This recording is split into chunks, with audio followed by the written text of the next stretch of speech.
Hello guys, welcome to viral news. देखिए, गंदी जुबानों की जुबान और गंदी होती जा रही है। जी हाँ, सुबह सुबह ये लोग करेंगे भी क्या। इन लोगों के पास चाहत के अलावा कोई टॉपिक ही नहीं है। जी हाँ, यहाँ पे अब इन्होंने चाहत और दिग्विजय को गंदा बोलना शुरू कर दिया है। एक्चुअली इनके पास कैरेक्टर के ऊपर जाने के अलावा कुछ बचा ही नहीं है, क्योंकि इससे पहले तो ये चाहत को सब कुछ बोल चुके हैं।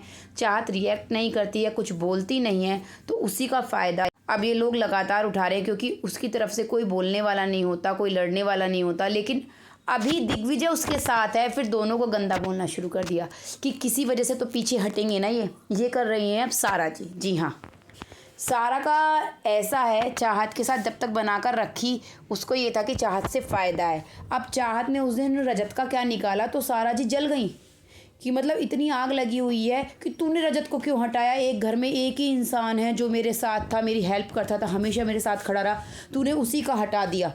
भाई केवल वो इस वजह से कि तुम्हारे साथ दोस्ती है और रजत तुम्हें सबसे ऊपर रखता है, तो चाहत उसको नहीं हटाएगी, चाहे वो चाहत के साथ कुछ भी करे।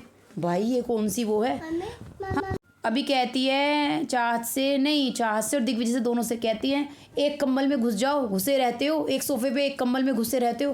अरे भाई, चाहत ने 2-3 बार इग्नोर किया, यहाँ तक कि दिग्विजय ने भी किया। ठीक है, वो इस बात पे रिएक्ट नहीं कर रहे हैं, क्योंकि वो तो चाह रही है ना इसी तरह से गंदगी करके फिर से फुटेज लेना, अगले हफ्ते के लिए तैयार होना। तो दिग्विजय कहता भी है, वो कहती है नॉमिनेट है ना इसलिए बज रही है, इसलिए बज रही है। तो दिग्विजय कहता है तू तो नॉमिनेट नहीं है, कम से कम तू तो चुप रहे, तू क्यों बज रही है इतना। तो अगले हफ्ते नॉमिनेट होगी, अगले हफ्ते बजी हो। एक्चुअली लड़ाई हो रही होती है करणवीर के ऊपर। करणवीर ने सुबह सुबह घर में तमाशा किया है कि उसके चेहरे पे कल लग गई है ज़्यादा, तो अब वो सुबह ज़्यादा वो आ रहा होगा, तो उसको उस चीज़ का है कि भाई एक्टर है, चेहरा ख़राब हो जाता है। तो वो घर में उसने हंगामा किया, अब मैं टास्क खेलूँगा और किसी के भी लगे, चाहे किसी का सिर फूटे, टास्क में कुछ भी हो सकता है ना। ठीक है भाई, वो सही कह रहा है। अगर एक बार उसने कह दिया, वो सबको कह रहा है, खाली तुझे थोड़ी ना कह रहा है सारा, या किसी को थोड़ी ना कह रहा है। तो सारा ने जब से ही तमाशा कर रखा है, दिग्विजय ने बोल दिया थोड़ा सा, तो भाई अब उसे तो छोड़ के दिग्विजय पे आ गई है। और चाहत पर भी, जब बीच में चाहत का नाम ले रही होती, चाहत कहती है बीच में मेरा नाम क्यों ले रही हो, मैंने आपको कुछ कहा है, तुम मुझसे लड़ो, वो कह रहा है तुम्हें, मैं तो लूँगी, मैं तो बोलूँगी। एक्चुअली अब इन लोगों को दिक्कत चाहत और दिग्विजय के साथ होने से, इन लोगों ने सोचा कि हमने चाहत को बायकॉट कर दिया है, अब उसका पत्ता साफ हो जाएगा, यानी इविक्ट हो जाएगी, फिर आदमी सर्वाइव भी कैसे करेगा।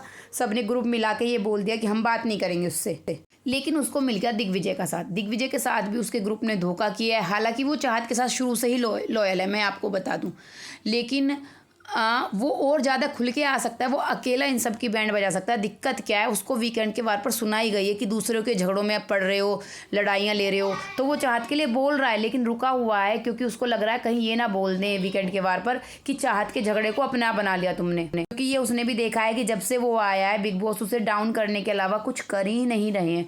अब के वीकेंड पे अगर उसके लिए कुछ अच्छा नहीं बोला गया तो उसको भी काफ़ी ऐसा होता है ना, फिर आदमी डाउन जाता है, क्योंकि जो वो करना चाहता है वो खुल के कर नहीं सकता, और फिर दिखने का भी मतलब एक प्रेशर आने लगता है माइंड पे, जो अब की बार चाहत के पे भी आया था। लेकिन दोनों क्यूट लग रहे हैं। ये देखो, ये हंस के रिप्लाई कर रही होती है सारा को कि सारा जी आपसे प्यार करता है, आपसे।